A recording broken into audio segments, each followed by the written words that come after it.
नमस्कार, जय श्री राधे। म आजबाट तपाईहरूसँग भगवत गीता सम्बन्धी अमूल्य ज्ञान साझा गर्न गइरहेको छु।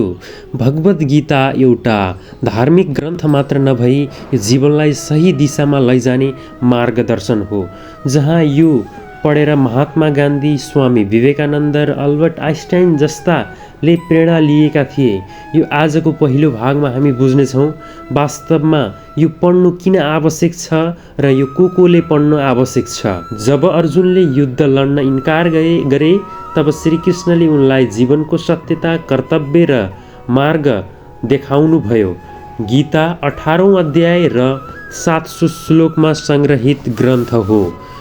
यसमा आत्मज्ञान, कर्म, भक्ति र योग जीवनको उद्देश्यबारे विस्तृत रूपमा वर्णन गरिएको छ। यसलाई चाहिँ आवश्यक छ मनको शान्ति। प्रथम मनको शान्ति आवश्यक छ। गीता जीवनको कठिन परिस्थितिहरूमा मानिससँग शान्ति दिन्छ। कसरी सही निर्णय गर्ने भन्ने कुरामा गीताले मार्गदर्शन दिन्छ। यो आध्यात्मिक ज्ञान, यो आत्मज्ञान प्राप्त गर्ने प्रमुख साधन हो। यसले चाहिँ आफूभित्र भएको आत्मामा लुकेर बसेको ज्ञानलाई प्राप्त गर्ने प्रमुख साधन पनि हो गीता। जसले पढे उसको जीवन परिवर्तन गर्यो। धेरै व्यक्तिहरूले गीता पढेपछि आफ्नो जीवनमा ठुला ठुला परिवर्तनहरू गरेको देख्न सकिन्छ।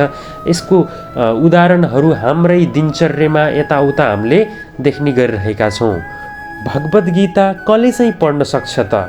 भगवत गीता यो कुनै जात, धर्म र उमेर सीमामा बाँधिएको छैन। यो यसको लागि कुनै जातले यो जातले पढ्नुपर्छ, यो जातले पढ्नु पर्दैन भनेर यसमा रोकटोक कुनै गरिएको छैन। र यस प्रकारले यसलाई पढ्नलाई विद्यार्थी, व्यवसायी, गृहस्थी, आध्यात्मिक सबैले पढ्न सकिन्छ।